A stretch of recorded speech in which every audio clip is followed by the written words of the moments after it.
नमस्कार दोस्तों, स्वागत है आपका इस सीरीज़ में जिसको हम कहते हैं थिंक अगेन।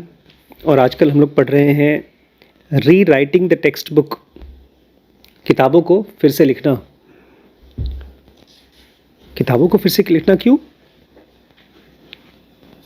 बल्कि राइटिंग ही री राइटिंग होती है, क्योंकि पहले आप उल्टी करते हो, उसके बाद फिर साफ करके अच्छी चीज़ देते हो। री राइटिंग द टेक्स्ट बुक इसलिए बोल रहे हैं because we want to teach students to question knowledge. Osho का एक बहुत अच्छा स्टेटमेंट था। इनफैक्ट ऑलमोस्ट हर एक स्टेटमेंट ओशो के जो फेमस हुए ना, वैसे पूरी चीज़ें फेमस ही उनकी। एक बार वो बोलते हैं, मैंने एमए करना था मुझे फ़िलासफ़ी से, पढ़ने में वो टॉपर थे स्कूल के, कॉलेज के। तो किसी ने पूछा क्यों आपने एमए किया फ़िलासफ़ी से? बोलते हैं ताकि मैं उन फ़िलासफ़र्स को गलत प्रूव कर सकूं जो मुझसे पहले ज्ञान दे के गए हैं। फ़िलासफ़र्स को गलत प्रूव कर सकूं। ये एक घमंड भी हो सकता है, लेकिन एक समझदारी भी हो सकती है। अगर कहीं कोई मिस्टेक है किसी नॉलेज में तो ठीक होना ज़रूरी है ना। इसलिए कह रहे हैं teaching to students to question knowledge. जो भी चीज़ हमको बताई गई है, पढ़ाई गई है, उसको कैसे हम क्वेश्चन करना सीखें। और आज की वीडियो का नाम है learning interrupted. Learning interrupted, learning को रोकना। Looking back on my own early education, one of my biggest disappointment is that I never got to fully experience the biggest upheaval in science. मेरी भी दिक्कत रही है और शायद आप लोगों की भी होगी बाद में, जब आप बड़े हो जाएंगे ना। आपके साथ नहीं होगी अमन, बिकॉज आपने उस चीज़ को थोड़ा सा जिया है। ऑथर कह रहे हैं पीछे जब मुड़कर देखता हूँ तो मेरा एक बहुत बड़ा रिग्रेट है, डिसअपॉइंटमेंट है कि मैंने साइंस में जो इतना बड़ा रेवोल्यूशन हुआ उसको मैंने मिस कर दिया, एक्सपीरियंस नहीं किया कायदे से।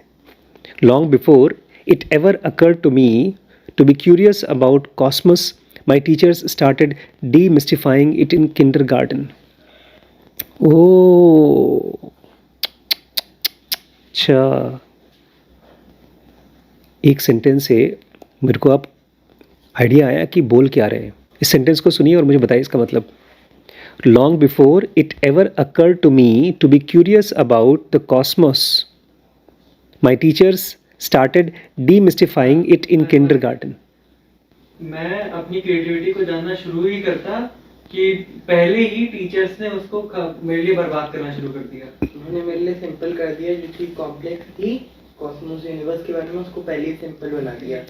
जैसे कोई फिल्म देख रहे हैं आप लोग और मैं इस फिल्म का एंड क्लाइमेक्स पहले दे दूँ। बोल रहे हैं इससे पहले कि मैं दुनिया के लिए क्यूरियस होता, ब्रह्मांड के लिए क्यूरियस होता और उन सब्जेक्ट्स को पढ़ता, मेरे टीचर्स ने सब कुछ डीमिस्टिफाई कर दिया मेरे लिए। सब कुछ खोल खोल कर दिखा दिया, कुछ बचा ही नहीं।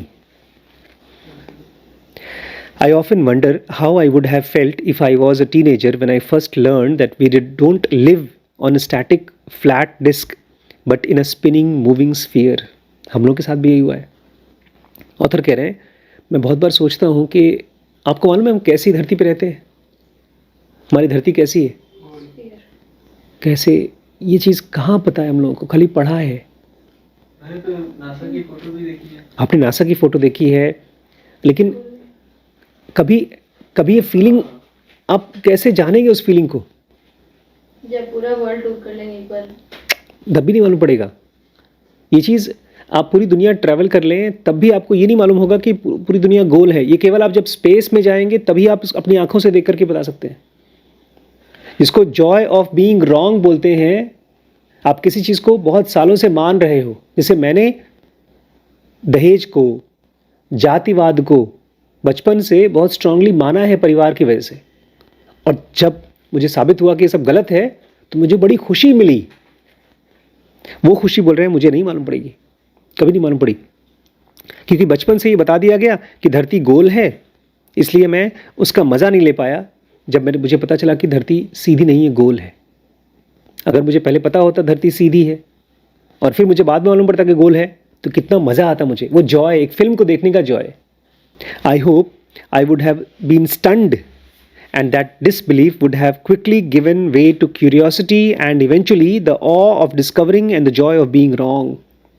कह रहे हैं काश मेरे साथ ऐसा होता कि मैं जब धरती के बारे में खोज पाता, मालूम पड़ता मुझे कि गोल है, तो मैं स्टन्ड हो जाता और मैं डिसबिलीफ वुड हैव क्विकली, और मेरा जो डिसबिलीफ है और ये ऐसा नहीं हो सकता, नहीं हो सकता, तो मेरी क्यूरियोसिटी और बढ़ जाती और मैं उस चीज़ को एंजॉय करता जिसको बोलते हैं Joy of being wrong. I also suspect I would have been, it would have been a life changing lesson in confident humility. और प्लस अभी क्या होता है, मैंने जगह यहाँ पर पढ़ा है और मैं जानती हूँ, तुमसे ज़्यादा जानती हूँ, ये है एरोगेंस. लेकिन जब आप कोई चीज़ जानते हैं और वो जानना गलत साबित हो जाता है, तब आपके लिए कॉन्फिडेंट ह्यूमिलिटी का एक लेसन मिलता है. मेरे साथ यही हुआ. ओशो को इतना अच्छे से जान गए थे कि जब कृष्णमूर्ति को, रमन को पढ़ा, तब मुझे लगा कुछ नहीं जानते थे भाई साहब तुम.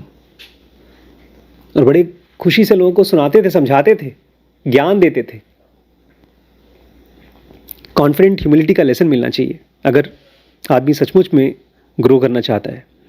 If I could be that mistaken about what was under my own 2 feet, how many other so called truths were actually question marks. आज मेरी मम्मी ने फ़ोन किया एक चाचा के बारे में. उन्होंने लखनऊ में एक घर लिया है 1.5 करोड़ का. बेचारी सुनो बता रही थी तो खुश भी थी थोड़ी बहुत अपने उनके लिए.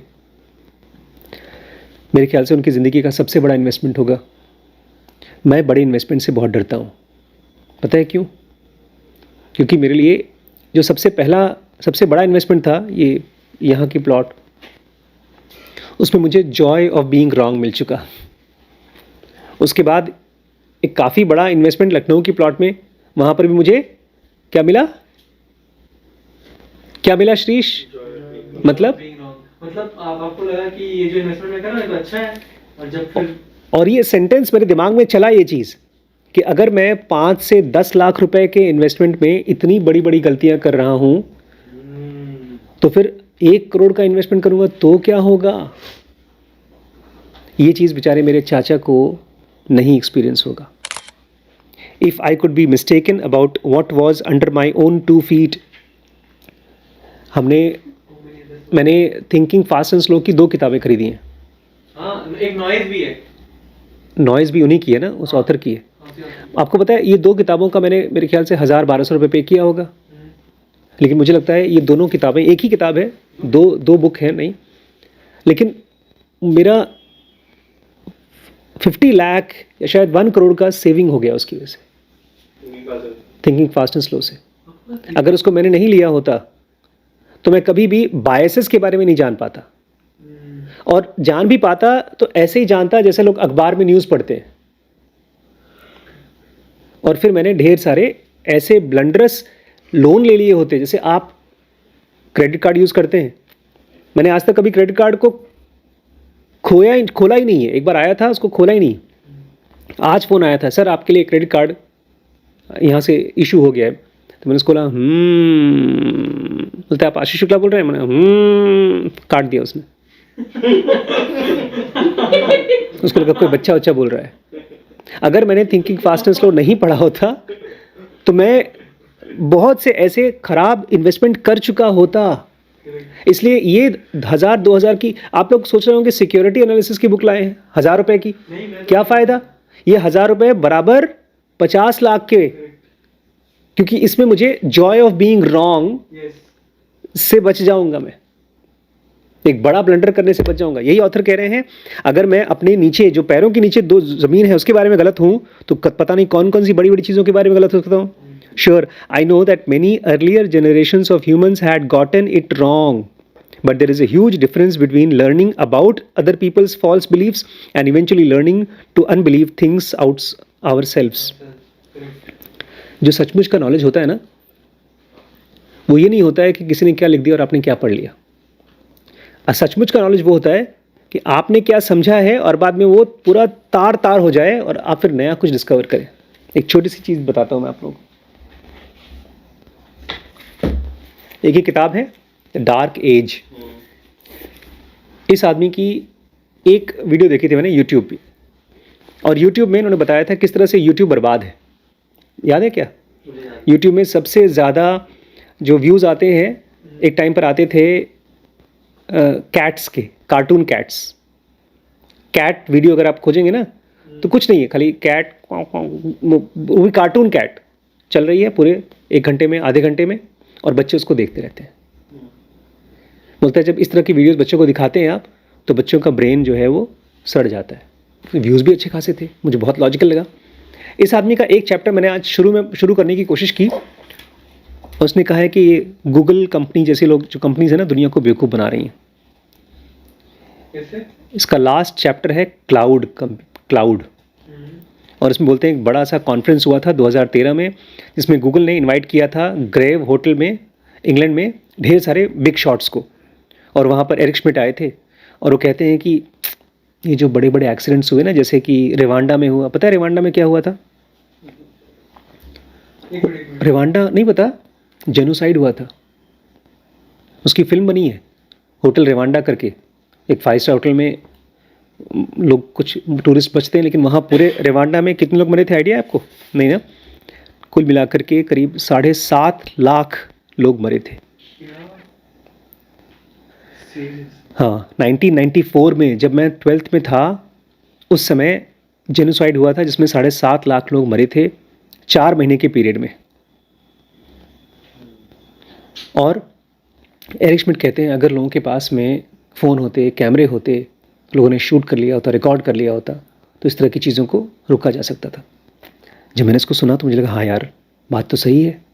लेकिन इस ऑथर ने बताया इससे पहले भी ढेर सारी चीज़ें हो चुकी हैं, रिकॉर्ड भी हो चुकी हैं, लेकिन कोई बचता नहीं है। 1 मिलियन लोग मरे हैं। 10 लाख लोग मरे। क्या क्या बोला इसने, ब्रिडल ने? एरिक श्मिड कह रहे थे कि भाई एंड्रॉयड फ़ोन, सस्ता फ़ोन, कैमरे वाला फ़ोन दुनिया भर में होना चाहिए, ताकि हर आदमी कुछ शूट करके लीक कर सके क्या हो रहा है। लोगों को पता नहीं चला रिवांडा में क्या चल रहा है। तो जेम्स ने क्या बोला? जेम्स क्लियर बोलता है कि ये बकवास है, क्योंकि इस टाइम पर भी बहुत से लोगों को पता था, लोग एक्शन नहीं लेते थे। आज भी बहुत से लोग शूट कर लेते हैं, लेकिन कुछ एक्शन नहीं लिया जाता। अब ये भी मुझे सही लग रहा है। अब एरिक श्मिड सही है कि जेम्स ब्रिडल सही है? मैं कंफ्यूज्ड हूँ। और यहीं पर रियल नॉलेज होती है, जहाँ पर आप कुछ पढ़ते हैं और एक्सेप्ट नहीं कर लेते, हाँ ये सही है। आप कंफ्यूज्ड होते हैं पहले, और फिर आप जो चीज़ मानते थे वो टूटना चाहिए। देखो इस लाइन को थोड़ा समझो, तब शायद थोड़ा सा अर्थक्वेक आ जाए आपके। I knew that many earlier generations of humans had gotten it wrong. मुझे पता है कि मुझसे पहले की जनरेशन ने बहुत सी चीज़ों को गलत समझा था। But there is a huge difference between learning about other people's false beliefs and actually learning to unbelieve things ourselves. देखिए एक बिलीफ लीजिए, मान लीजिए हम सब बिलीव करते हैं कि YouTube का करियर सबसे अच्छा है, और फिर कुछ सालों के बाद एक झटका लगे हम लोगों को, पता चले कि ये नहीं करना चाहिए था, ये बहुत ख़राब था। कोई और यूट्यूबर है, उसकी लाइफ में ये चीज़ हो रही है, तो कोई बात नहीं, एक आप ठीक है, कोई फ़र्क नहीं पड़ेगा आपको। लेकिन जब आप उस चीज़ को डिस्कवर करोगे तो ये अलग ही चीज़ है। ब्रेकअप, दूसरे का ब्रेकअप हो उसका पढ़ना एक चीज़ है, लेकिन खुद का ब्रेकअप होना वो अलग चीज़ है। अच्छा, कोई बीमार पड़ गया, मलेरिया हो गया, आपने मलेरिया के बारे में पढ़ लिया, कोई आदमी मरा, कोई उससे बच गया, वो अलग चीज़ है। पर्सनल एक्सपीरियंस की बात कर रहे हैं। हाँ, knowing other people's false beliefs and actually learning about unbelieving things ourselves. I realize this thought experiment is wildly impractical. It's hard enough to keep kids in dark about Santa Claus and Tooth Fairy. बोलते हैं मुझे लगता है कि ये चीज़ impractical है। बच्चों को आप बहुत दिन तक बेवकूफ़ नहीं बना सकते कि सेंटा क्लॉज होते हैं, टूथ फेरी होती हैं। मेरे को भी लगता था दांत को निकल जाए तो मिट्टी में डाल दो, तो सोने का दांत पता नहीं, लेकिन मम्मी बोलती थी दांत निकल जाएगा, अगर उसमें डाल दोगे तो तुम्हारे दांत यहाँ से निकल जाएंगे। मैंने तो YouTube पे देखा था, तकिए के नीचे तो सुबह सोने का बन जाएगा, सुबह गायब, दांत है ही नहीं। लेकर गए थे सेंटा क्लॉज, लेकर गए थे उसको बनवाने के लिए। मम्मी ने बताया, फेंक दिया। तो खैर बहुत दिन तक बेवकूफ़ नहीं बना सकते पेरेंट्स बच्चों को। Even if we could pull off such a delay, there is a risk that some students would seize and freeze on what they learned early on. सुनिए, यही प्रॉब्लम है, आप लोग अगर नहीं डिस्कवर कर पा रहे हैं तो यही प्रॉब्लम है। कह रहे हैं अगर बच्चों को यंग एज में कुछ बता दिया गया, समझा दिया गया, तो वो लोग सीज और फ्रीज हो जाएंगे, वही पकड़ के बैठ वही पकड़ के बैठ जाएंगे। They could become trapped in an overconfidence cycle where pride is in false knowledge fuels conviction and confirmation and desirability biases leading to validation. आज जब मैं वॉक कर रहा था तो बड़ी मम्मी ने कहा बताओ गरिमा कल क्या कर रही थी, इंतज़ार कर रही थी। मैंने कहा उसने कहा ये चीज़? उन्होंने कहा हाँ। बाद में पता चला किसने बोला था? वैभव ने बोला था। लेकिन एक्चुअली गरिमा कर क्या रही थी? मैं बताता हूँ, गरिमा बताता हूँ क्या कर रही थी। आप एक इंस्टाग्राम का वीडियो खोलिए, कोई भी खोलिए जो थोड़ा सा अच्छा हो, उसमें देखिए लाइक किसकी है। कुछ ऐसे पिलर्स हैं इंस्टाग्राम के जो इंस्टाग्राम को चला रहे हैं, उसमें से एक गरिमा शुक्ला है। ग्रेट वाला चाहिए। पूरी कंपनी को अपने कंधों पे संभाल के चल रही बेचारी, नहीं तो जकरबर्ग भूखों मरते इस समय। It's not funny. नहीं देखिए, हम लोग जो कुछ करते हैं ना बच्चों, देखो मैं ये मजाक इसलिए उड़ा रहा हूँ इस समय, मैं इसलिए उड़ा रहा हूँ क्योंकि कल मैंने चालू किया था रात को, मैंने वीडियो की पूरी तैयारी कर ली थी। आज मैं वीडियो बनाने वाला था 10 things I have stopped after reading these 10 books. एक इंटरेस्टिंग वीडियो मैंने प्लान किया था, ये देखिए 10 बुक्स यहाँ पर सब निकाल के रखा था और मैं वीडियो बनाने वाला था रात को। मैंने तैयारी भी कर ली, 2 बार स्क्रिप्टिंग की, एक बार की उसके बाद रफ फिर फेयर स्क्रिप्टिंग की। बड़ा खुश था मैं, कल वीडियो बनाने वाला था, तब तक से एक इंस्टाग्राम का वीडियो देख लिया, फिर दूसरा देखा, फिर अचानक से पता नहीं 20वां आ गया उसमें, अचानक से आ गया। और फिर मैं थक गया। हाँ 20 वीडियोस 20-25 वीडियोस, पता नहीं तो 20 पता नहीं चला ना कौन सा था, 20वां था कि 50वां था, फिर ख़त्म हो गया। ऑथर कह रहे हैं हम लोग अपनी ओवर कॉन्फिडेंस साइकिल में ट्रैप्ड हो जाते हैं। जब मैंने पहला वीडियो देखा होगा, मुझे याद है, पहला वीडियो भी याद है, कोई फिल्म का सीन था जिसमें एक पुलिस वाला था, दूसरा पुलिस वाला था, उसने किसी को झापड़ मारा, किसी पॉलिटिशियन को, फिर उस पॉलिटिशियन ने जाकर के सीनियर पॉलिटिशियन को बोला, तो इन दोनों को सॉरी बोलने के लिए बोला गया, चलो मिनिस्टर साहब से सॉरी बोलो। तो मिनिस्टर साहब ने बुला करके अपने यहाँ बिठाया और बोला कि कल सबके सामने सॉरी बोलना। तो इन लोगों ने दरवाज़ा बंद करके मिनिस्टर साहब को भी झापड़ मार दिया। क्या सीन था यार।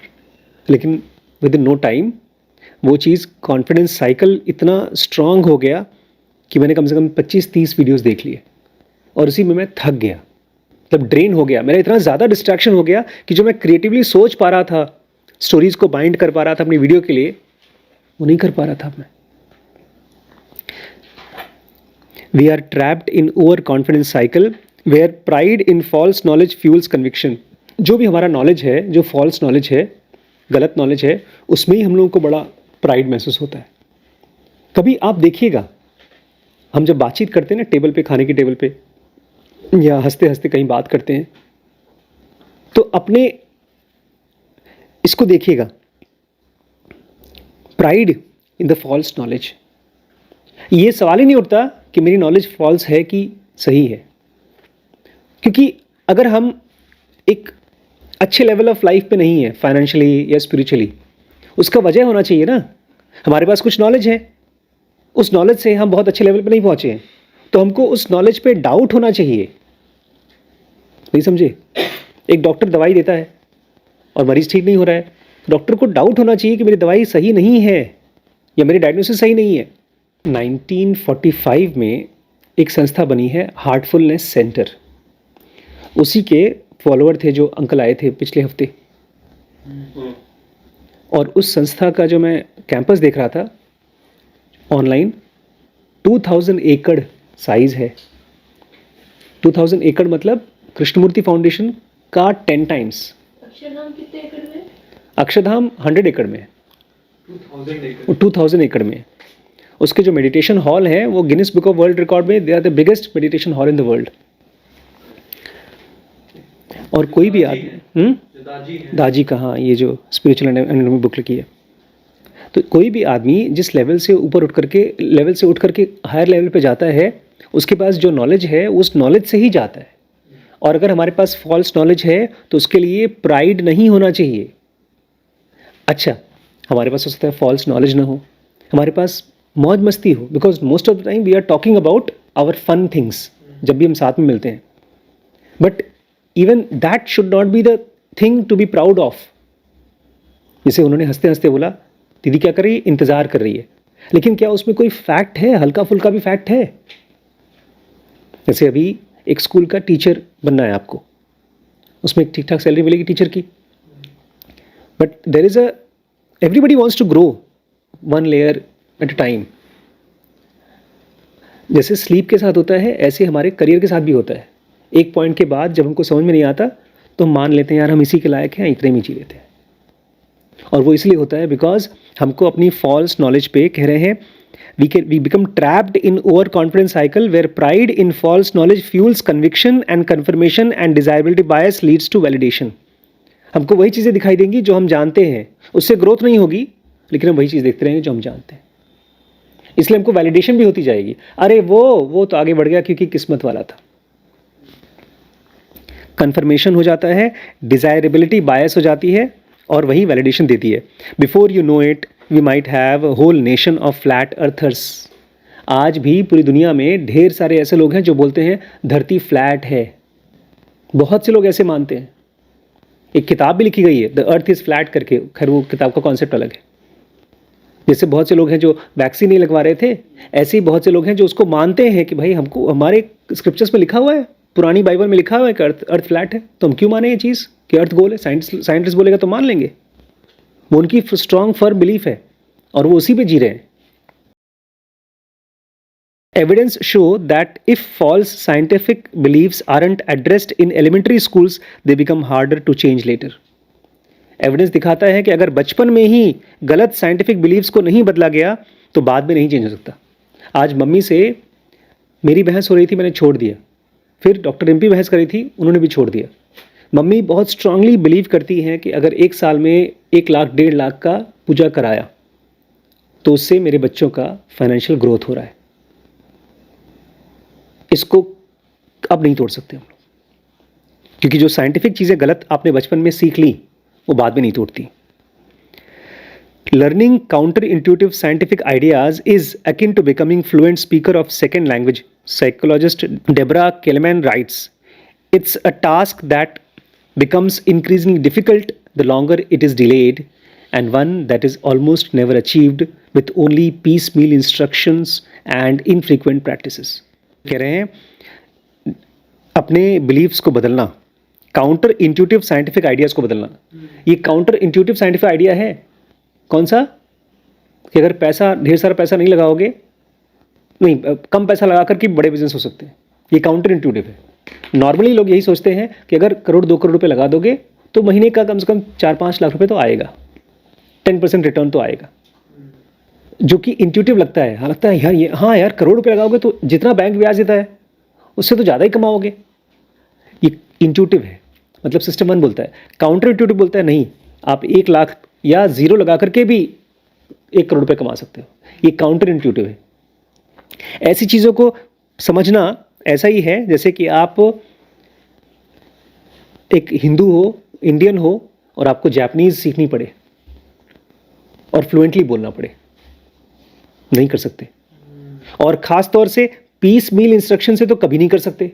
पीस मील इंस्ट्रक्शन मतलब थोड़ा बहुत 2 4 10 वर्ड सीख लिया तो क्या उसे जापानीज आ जाएगी। आज का लास्ट, फिर कल करेंगे इसको। That's what kids really need, frequent practice eight unlearning. यही बच्चों को चाहिए।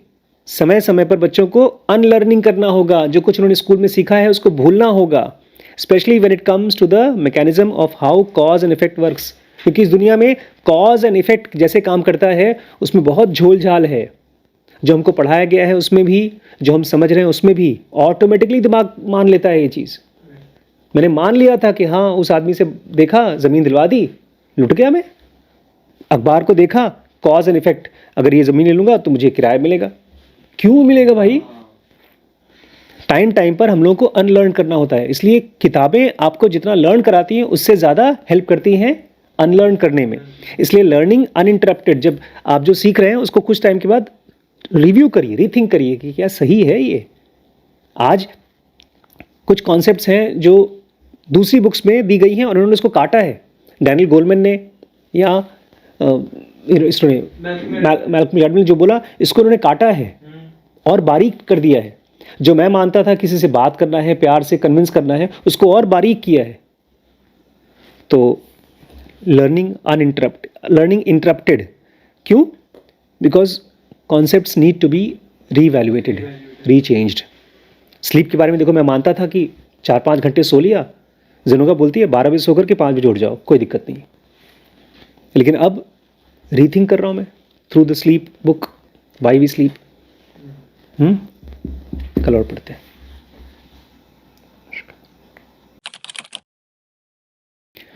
अगर आप लोग सीखना चाहते हैं कि एक बच्चे को कैसे इंटेलिजेंट रखा जाता है बचपन से, तो आपको एक बुक पढ़नी चाहिए। उसका नाम है समर हिल। समर एक स्कूल है, जानते हैं कैसा स्कूल है वो? जहाँ एग्जाम्स नहीं होते। एग्जाम्स नहीं होते, और कुछ? प्रिंसिपल और बच्चे साथ में घूमते हैं। बच्चे और प्रिंसिपल साथ में घूमते हैं, और कुछ? अगर आपको पढ़ना नहीं है तो आप क्लास में मत बैठिए। अगर आपको पढ़ना नहीं तो क्लास में मत बैठिए, और कुछ? बच्चों को मारा नहीं जाता। बच्चों को मारा नहीं जाता, और कुछ? बस इतना ही। कृष्णमूर्ति फाउंडेशन में ये सब होता है। ये सब कृष्णमूर्ति फाउंडेशन में भी होता है, लेकिन ये कृष्णमूर्ति फाउंडेशन इसके सामने कुछ नहीं है। हाँ, ये पूरा स्कूल का एडमिनिस्ट्रेशन बच्चे संभालते हैं। अच्छा। अगर एक बच्चा स्कूल में एडमिशन ले लेता है और पूरे 15 साल तक उसको एक भी क्लास अटेंड नहीं करनी है, तो कोई दिक्कत नहीं, मत करो। A.S. नील एक साइकोलॉजिस्ट थे जिन्होंने ये रेवोल्यूशनरी स्कूल खोला था। बच्चा गाली देता है, अलाउड है। बच्चा कचरे में जाके खेलता है, अलाउड है। फीस कितनी है? मुझे पता नहीं फीस कितनी है। इतना ओपन स्कूल देख करके मैं भी शॉक्ड हो गया। ये जाकर जहाँ जहाँ पर भी लेक्चर्स देते थे, लोग एकदम डरते थे। एक ही बच्चा ऐसा रहा है जिसने 15 साल तक कुछ नहीं सीखा, मैथ्स भी नहीं सीखा, प्लस माइनस भी नहीं सीखा, बट बाद में उसका इंटरव्यू हुआ तो ही लर्नड, अपने काम की चीज़ सीख ली, उसने प्रोफेशन बना लिया।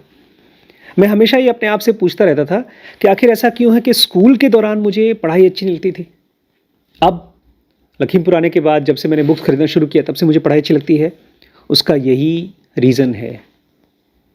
स्कूल्स हमारी पढ़ाई के साथ में इंटरफेरेंस करते हैं। जब वो हमें कोई फैक्ट बता देते हैं तो उस फैक्ट को डिस्कवर करने का जॉय नहीं मिलता है। अगर हमने किसी चीज़ को गलत समझ लिया है, मैंने मान लिया कि गाय है और बड़ी खतरनाक चीज़ है, बड़ी सी है, सींग मार सकती है, किसी को मारा वारा भी हो, और हम डरे बहुत साल तक। उसके बाद एक दिन मैं डिस्कवर करूं कि ये तो बड़ी मासूम चीज़ है, बहुत प्यारी है, इसके ऊपर बैठ भी सकते हैं, तो वो आपको मिलेगा, उससे मिलेगा आपको जॉय ऑफ डिस्कवरी। ये चीज़ स्कूल नहीं दे पाता आपको, क्योंकि बचपन से वो दे देगा फ्लैट नॉलेज। और रिसर्च के हिसाब से evidence shows that if false scientific beliefs aren't addressed in elementary schools, अगर बचपन से ही हमारे गलत साइंटिफिक बिलीव्स को एड्रेस नहीं किया गया, they become harder to change later. घर के बाहर आज शनिवार है ना, पेड़ है बगल में, दिए जल रहे हैं। कौन जला रहा है? पब्लिक जला रही है। क्यों जला रही है? डर के मारे कि अगर यहाँ पर भगवान जी पीपल के पेड़ को तेल का दिया जला दिया, उसी के चक्कर में एक बार आग लग गई थी उसी पेड़ में, तो मेरा काम हो जाएगा। ये है हार्ड अनसाइंटिफिक बिलीव्स, जिसको किसी ने एड्रेस नहीं किया। हाँ, correct। यही कह रहे हैं। Learning counter-intuitive scientific ideas akin to becoming a fluent speaker of second language. Learning counter-intuitive scientific ideas is akin to becoming fluent speaker of second language. मतलब learning counter-intuitive scientific ideas मतलब श्रीश नहीं, श्रीश बेचारे को थोड़ा सा मैं जगाना चाहता हूँ। जो आपकी थिंकिंग है उसको चैलेंज करने वाले ideas, learning counter intuitive scientific ideas, ऐसे साइंटिफिक जो प्रैक्टिकली प्रूवन है, ऐसे आइडियाज आप सीखते हैं जो आपको जो ऑलरेडी पता है उनको चैलेंज करेंगे, काउंटर। नहीं, ये नहीं है। हाँ नहीं, फिर से बताओ। ऐसी साइंटिफिक चीजें सीखना जो आपको जो चीजें आप साइंटिफिकली ऐसी साइंटिफिक चीजें सीखना जो आपको ऑलरेडी पता है, उसको चैलेंज करें। अब कोई एग्जांपल दो, है ना? बताओ। अच्छा, जैसे ये चीज साइंटिफिकली प्रूवन है कि फ्लैट अर्थ नहीं है, सर्कल अर्थ है, लेकिन अब मुझे क्वेश्चन करना चाहिए उसे। अब ठीक है, कोई दिक्कत नहीं, जब मैं अपनी तरफ से अपना सिस्टम टू लगाऊंगा और खुद डिस्कवर करूंगा कि हाँ ये फ्लैट अर्थ नहीं है, वो ज्यादा सही रहेगा। इंट्यूटिव नॉलेज क्या होता है? जो मुझे पता है। नहीं, इंट्यूटिव नॉलेज मतलब मुझे पता है खाली नहीं, बहुत आसानी से पता है। मुझे लग रहा है कि मुझे पता है। इंट्यूशन आपने देखा और अचानक से लगता है हाँ यार ये तो मुझे लग ही रहा था। इंट्यूशन का पार्ट। काउंटर इंट्यूटिव मतलब मैं सोच भी नहीं सकता था। जैसे डैनियल kahneman फोटो दिखाते हैं, एक लाइन दो लाइन, ये वाली फोटो दिखाते हैं वो।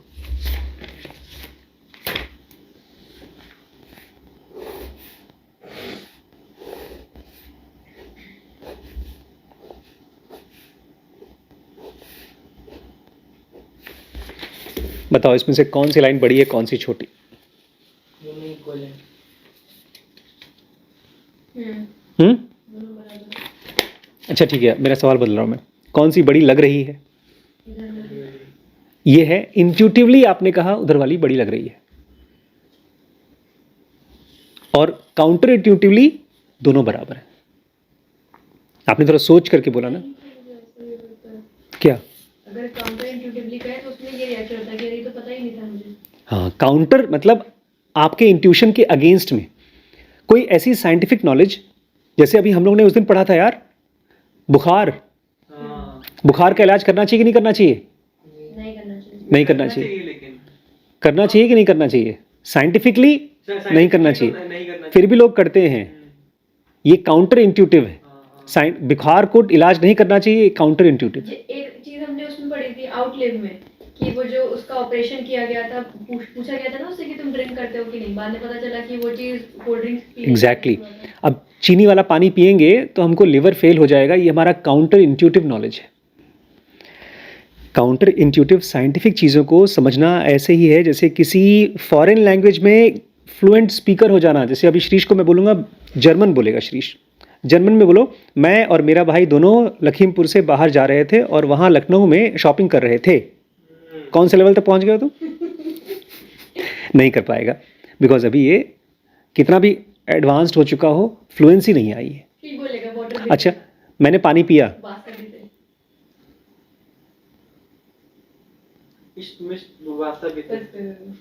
अच्छा, पानी। वास्ता। वाह, कितनी अच्छी जर्मन है मेरे बेटे का। एक गांव में ऐसे एक बच्चे को बोला गया अंग्रेजी में बात करो, तो उसने बोला ABCDEFGHIJK अंग्रेज आदमी आया था, उसको बोला था कि अंग्रेज कुछ बोल रहा है, उसको देख लो क्या बोल रहा है। अंग्रेज ने बोला excuse me, I want a cup of T, can you please help me? ABCDEFGHZ। बोलते हैं ये बच्चा हमारा Z तक जानता है और तुम खाली कुछ फैफा कर रहे हो। नहीं, ये अच्छा एग्जाम्पल दिया है। साइकोलॉजिस्ट डोब्रा केलमैन लिखते हैं कि काउंटर इंट्यूटिव चीज़ें सीखना एक सेकेंड लैंग्वेज को फ्लुएंटली बोलने जैसा है। अ task that becomes increasingly difficult the longer it is delayed. कोई भाषा को जितना देरी से सीखेंगे उतना ही मुश्किल हो जाती है बोलना। And one that is almost never achieved with only piecemeal instruction and infrequent practice. ये सब तो पढ़ चुका है। हाँ, थोड़ा सा रिवाइज करा था मैं। अगर आप कोई साइंटिफिक चीज़ को, गहरी चीज़ को समझना चाहते हैं, जैसे आप अभी स्कूल को पढ़ाएंगे ना, कौन सी क्लास को? शायद फर्स्ट, सेकंड, थर्ड, फोर्थ को पढ़ाएंगी, और मेरे ख्याल से आपकी सैलरी विद इन 10 to 20,000 के बीच में होगी। अगर आप 1 लाख, 2 लाख, 3 लाख की सैलरी में जाना चाहते हैं तो आपको एक प्रोफेशनल, साइंटिफिक या कोई मुश्किल काउंटर इंट्यूटिव चीज़ को आना चाहिए, और जितना देर से सीखेंगे उतना ही आप स्ट्रगल करेंगे उसको। In the field of history education, there is a growing movement to ask questions that don't have single right answers. History में एक मूवमेंट चल रहा है जहाँ पर लोग सवाल उठाते हैं उन सवालों के बारे में, उन चीज़ों के बारे में जिसका सिंगल राइट आंसर नहीं है।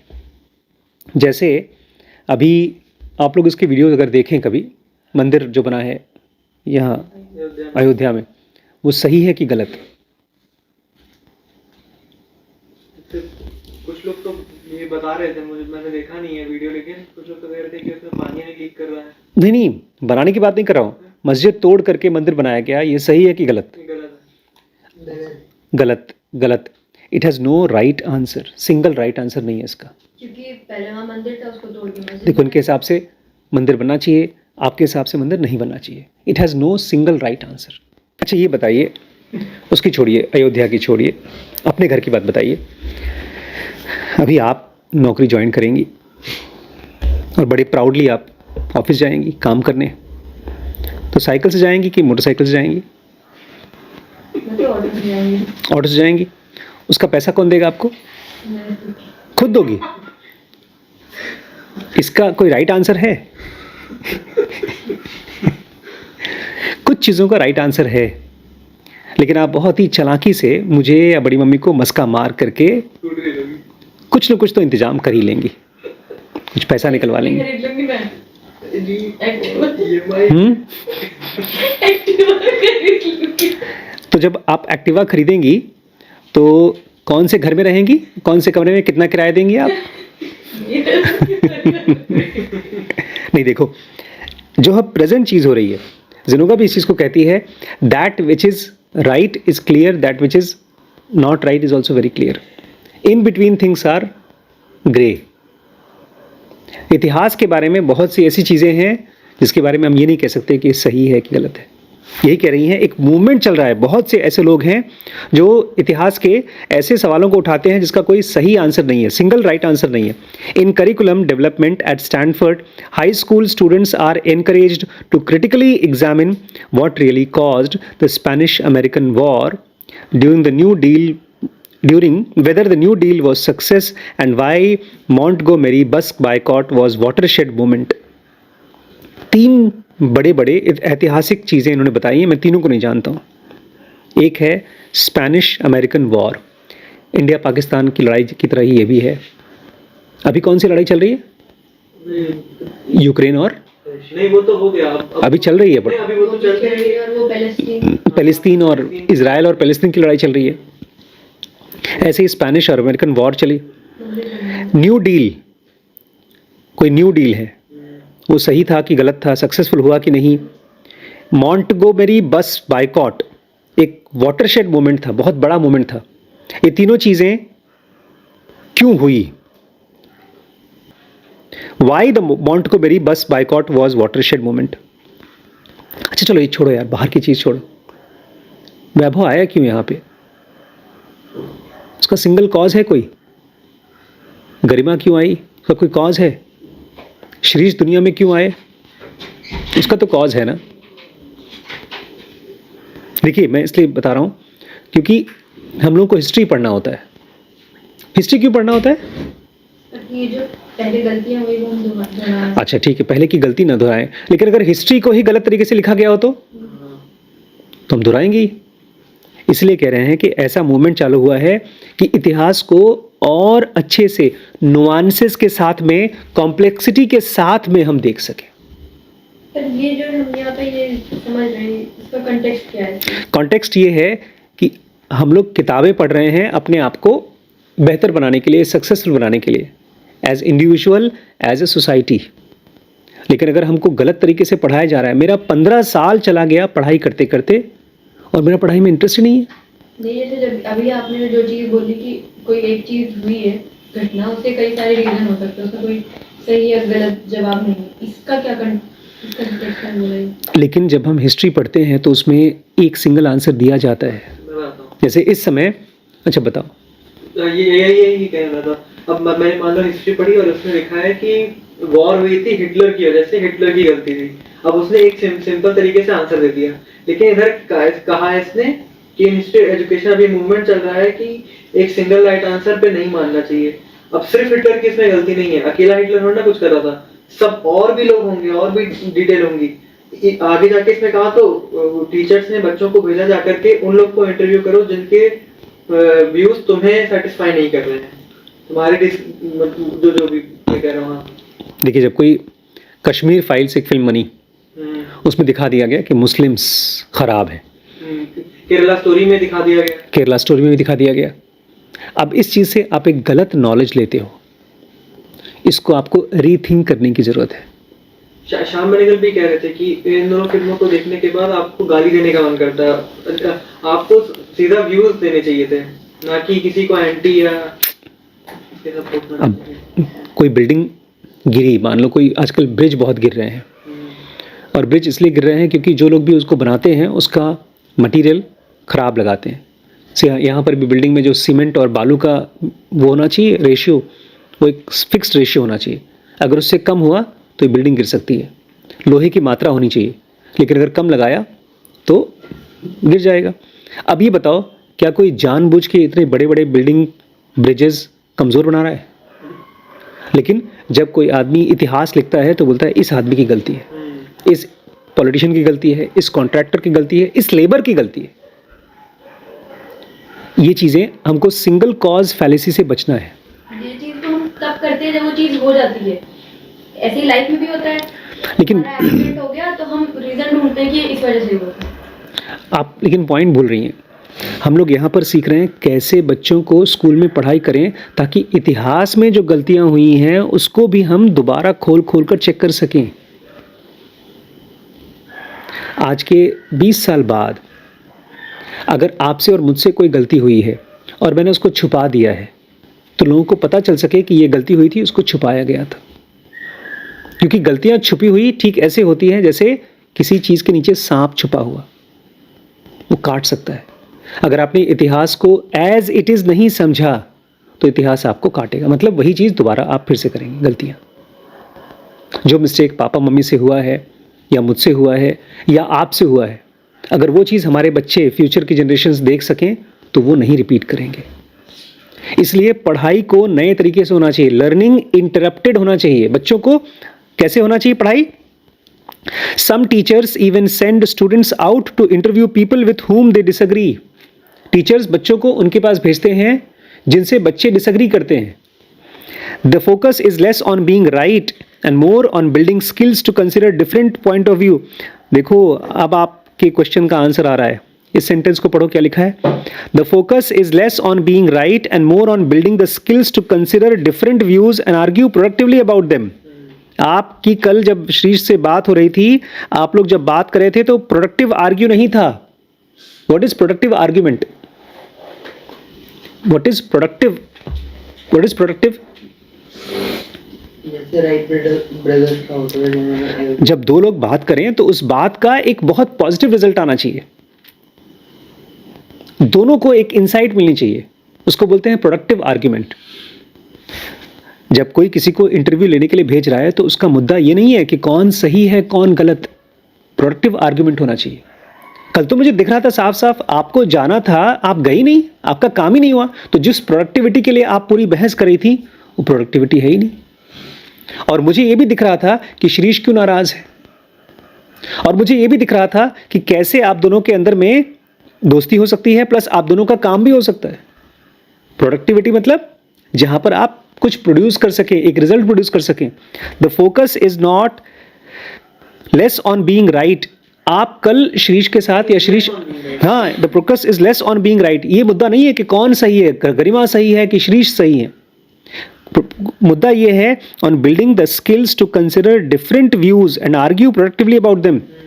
जब से मैंने मोटिवेशनल इंटरव्यू पढ़ा है तब से मैं आप लोगों से बात करता हूं एकदम ब्रेक मोड में। What is break mode? सुन रहे हो आप? हाँ, मैं इनकी मम्मी की तरह नहीं होना चाहता हूं, मैं अपनी मम्मी की तरह नहीं होना चाहता हूं, मैं अपनी तरह नहीं होना चाहता जब मैं गुस्से में होता हूं। तो मुझे सुनना है, सुनना है, सुनना है, और जहां पर मुझे आपका मोटिवेशन मिल सके वहां पर बोलना है। प्लस मेरी टोन को ऐसा होना है कि आपको हर्ट न फील हो जाए, बिकॉज मुझे फिर भी सुनना है आपकी बात को। क्योंकि ये सारा सुनना वुनना इसलिए नहीं कर रहा हूं क्योंकि मुझे सच जानना है, मुझे इसलिए जानना है बिकॉज मैं अपने आप को सुनना चाहता हूं। आपने क्वेश्चन पूछा कि आखिर इतिहास को जान करके क्या फायदा हो जाएगा, वो तो हो चुका सब। मुझे इतिहास को सुनते समय भी सुनना आएगा। अब इनकी मम्मी इनको पसंद नहीं करती, तो क्या उनको सुन करके वो चेंज हो सकता है? मेरे हिसाब से हाँ। That doesn't mean all interpretations are accepted as valid. When son of Holocaust survivor came to her class Erin McCarthy told her students that some people denied the existence of Holocaust and taught them to examine the evidence and reject those false claims. This is the part of a broader movement to teach kids to think like a fact checkers. अब ये थोड़ा मुश्किल है, इसको मैं चाहता हूँ आप सब लोग मेरे साथ पढ़ें और एक एक लाइन को, एक एक वर्ड को तार तार करके मुझे समझाएं. It doesn't mean all interpretations are accepted as valid. Teacher ने बच्चों को भेजा, लोगों से मिल के आओ, बात करके आओ और उनके ओपिनियंस बताओ, उनके इंटरप्रिटेशन. इस लाइन का मतलब ये है, पहले तो उन्होंने कहा था कि जो इंटरप्रिटेशन होती हैं वो गलत होती हैं, लेकिन अभी ये कह रहे हैं कि इसका मतलब ये नहीं है कि आपके जो इंटरप्रिटेशन है वो सारे गलत हैं. Are valid. It doesn't mean that all interpretations are valid. It doesn't mean all- अगर मान लीजिए मैंने जाकर के मैंने शीर्ष को पूछा कि आखिर दीदी ने क्या कहा, शीर्ष ने अपना इंटरप्रिटेशन दिया.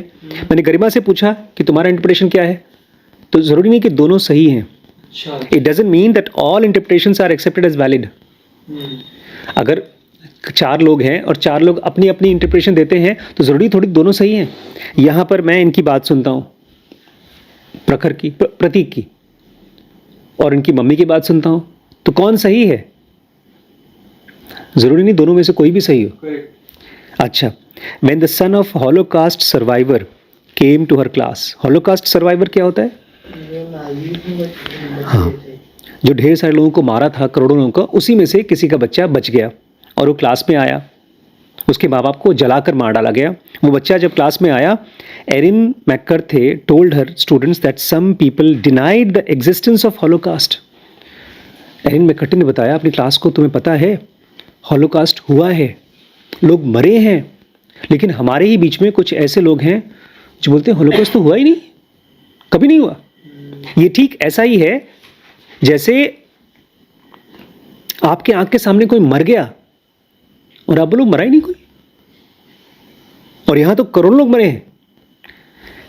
मैककर्थी told her students that some people denied the existence of Holocaust and taught them to examine the evidence and reject those false claims. और उन बच्चों को जिन्होंने मना किया कि हॉलोकास्ट हुआ ही नहीं, हिटलर ने किसी का कुछ बुरा किया ही नहीं, ऐसे लोगों को उन्होंने बोला जाओ और अपने चीज़ों को रीवैल्यूएट करो, एग्जामिन करो and reject the false claims.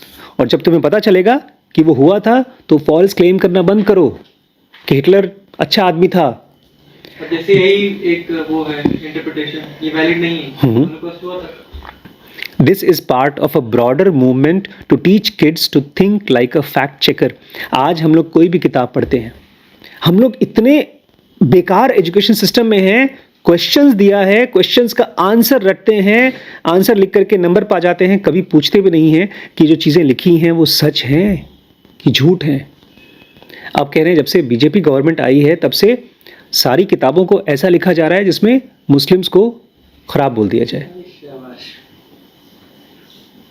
कह रहे हैं बच्चों को एक नया ब्रॉडर मूवमेंट तैयार किया जा रहा है जहां पर बच्चे फैक्ट चेकर्स की तरह काम करें. फैक्ट चेकर मतलब ये सच में.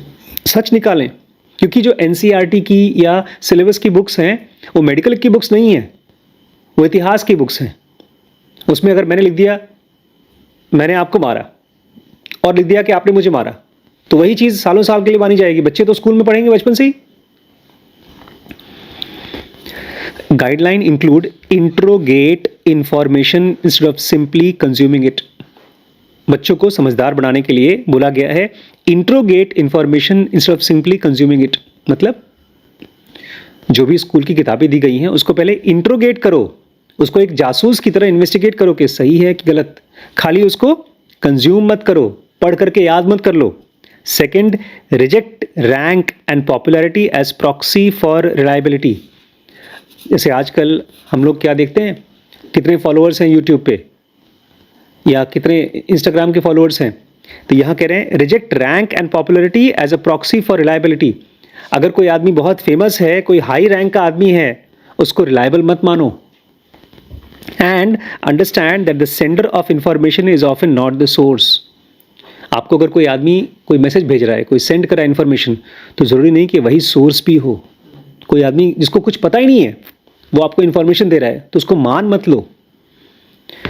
These principles are valuable beyond classroom. देखिए, आज अगर आपने जो कुछ भी पढ़ा है, 15 साल तक स्कूल कॉलेज में पढ़ा है, वो सब सफा चट हो जाएगा। लेकिन अगर आपने किसी फैक्ट को खोजने का स्किल सीखा है, इसीलिए मैं कहता हूं कि मुझे लखीमपुर में आने के बाद मैंने पढ़ना शुरू किया, बिकॉज जो कुछ भी मैं सीख रहा हूं, अगर वो चीज़ अप्लाई नहीं होती तो फिर मुझे फिर जाकर चेक करना पड़ता है कि ये किताब गलत थी यार, ये किताब से पढ़ना पड़ेगा। जैसे जब रिच डैड पुअर डैड मैंने बुक पढ़ी तो उसने कहा है कि आप बैंकों से लोन लेकर के मकान बनवा सकते हो, उसके बाद उस मकान को किराए पर उठा सकते हो, उस किराए में से कुछ अपना पैसा रखो, बाकी बैंक का लोन वापस कर दो, और ऐसे 1 मकान 2 मकान ऐसे 200-300 मकान बना लो, आप करोड़पति हो जाओगे। लेकिन जब पहला मकान मैंने देखा, लोन लेकर के हिसाब किताब लगाया, उसी का पैसा नहीं निकलता किराए से भी। आज भी वैसे ही है। देखो, आज खाना बनाना, रोटी बनाना ज़िंदगी भर के लिए यूज़फुल है, लेकिन 2-2 4-4 घंटे बैठ करके फिज़िक्स पढ़ना, केमिस्ट्री पढ़ना, साइंस पढ़ना, मैथ्स पढ़ना, सब उड़ जाता है। 15 साल आपने खर्च किया। These principles are valuable beyond classrooms। ये जो प्रिंसिपल बताया गया, कौन कौन सा? अगर कोई इन्फॉर्मेशन मिले तो उसको इंट्रोगेट करो। किसी भी आदमी की बात को केवल इसलिए मत मान लो क्योंकि वो बहुत हाई फाई आदमी बोल रहा है, बड़ा नेता बोल रहा है, कोई बड़ा ऑफिसर बोल रहा है। और तीसरा, जो आदमी कुछ बता रहा है उसका सोर्स पूछो, कहाँ से मालूम पड़ा तुम्हें। ये चीज़ें आपको क्लास के बियॉन्ड भी मालूम पड़ेगी। At our family dinner table we sometimes hold myth busting discussions. Author कह रहे हैं, एडम ग्रांट, कि हम लोग जब खाना खाते हैं तो हम लोग मिथ बस्टिंग डिस्कशंस करते हैं। मतलब जो भ्रम है, झूठ हाँ, है, उनको देखते हैं। फालतू की बातों को कैसे हम तोड़ें, इसके क्लास डिस्कशंस होते हैं। My wife and I have shared how we learned in school that Pluto was planet and not true any more, and Columbus discovered America, never true. 2 चीज़ें मुझे भी नहीं पता थी कि प्लूटो प्लैनेट नहीं है, ये पढ़ाया गया था बचपन में। और मैंने तो ये पढ़ा था अमेरिका की डिस्कवरी कोलंबस ने की थी, ये भी झूठ है। ये फैक्चुअली मैंने पढ़ा था, इसको आंसर भी लिखा था, मुझे नंबर भी सही मिल गए थे, ये भी गलत है। आवर प्लूटो प्लैनेट है, प्लैनेट नहीं है, तो ये अब कह उनको रहा है हटा दिया है। Pluto was a planet not true. नहीं, लेकिन इसमें तो लिखा है I have shared how we learned in school that Pluto was a planet. हाँ, स्कूल में बताया गया था कि प्लूटो 9वां प्लैनेट है, लेकिन है नहीं, प्लूटो प्लैनेट नहीं है। आज भी दिक्कत होती है, जब कोई बोलता है ना, मन में लगता है कि नहीं प्लैनेट ही होगा। 9 प्लैनेट का याद किया था हमने, सबसे लास्ट प्लैनेट को याद किया था कि प्लूटो ही है, तो फिर ये नहीं है, कैसे कैसे खुजली होती है। ऐसा लगता है जैसे मेरा नाम हटा दिया गया। Our kid have taught us that King Tut probably didn't die in a chariot accident, and gleefully explained that when sloths do their version of a fart, the gas comes not from their behind but from their mouths। बोलते हमारे छोटे छोटे बच्चों ने बताया कि कैसे king टुट जो थे वो शैरियट में एक्सीडेंट में नहीं मरे थे, और वो बड़े हंस हंस के बताते हैं कि जब स्लॉथ्स नाम का जो जीव है, जब वो पद्दी मारता है तो उसके पीछे से नहीं निकलता है पद्दी, उसके मुंह से निकलता है। स्कूल में जो पढ़ा था उसके अलग खोज खाज के बता रहे हैं। आज का लास्ट सेंटेंस है, rethinking needs to become a regular habit. आप कोई चीज़ पढ़ रहे हैं तो ये आपकी रेगुलर हैबिट होनी चाहिए, rethinking. Unfortunately traditional methods of education don't always allow students to form that habit. बदकिस्मती से स्कूल्स आपको ये हैबिट नहीं अलाउ करते हैं। आज एक ट्विटर देखा मैंने, एक दुनिया की सबसे महंगी कार का नाम क्या है? रोल्स रॉयस की भी महंगी कार आती है, फेरारी से भी महंगी कार आती है। एक तो वो है, उसका नाम ही बड़ा मुश्किल है, रेगन समथिंग करके है। F1 की गाड़ियाँ भी महंगी होती हैं। नहीं, costliest car in the world, costliest car in the world. सबसे पहले फिर रोल्स रॉयस आ रहा है। रोल्स रॉयस आ रहा है, तो ये कौन सा था? आज सुबह देखा मैंने।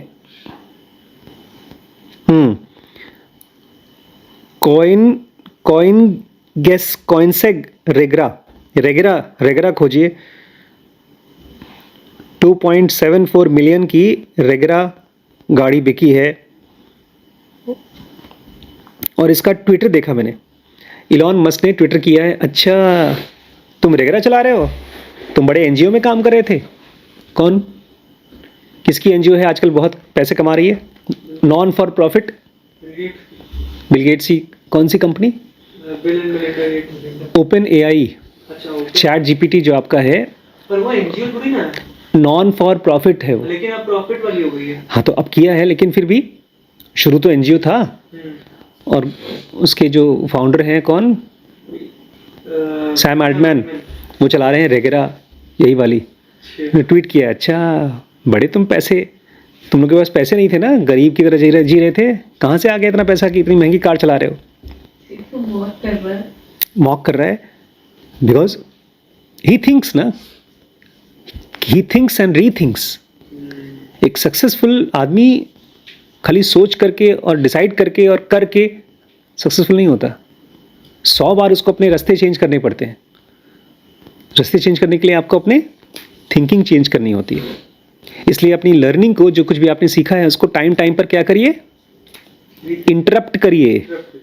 इसलिए मैंने इस वीडियो का नाम रखा था भूलना भी सीखना है। जो आपने पहले पढ़ा है, गलत पढ़ा है, उसको भूलना भी सीखना है। अब कल पढ़ेंगे द डम स्ट्रक इफेक्ट, जिसका नाम मैंने रखा है क्या हमें गलत तरीके से पढ़ाया जा रहा है, द डम स्ट्रक इफेक्ट।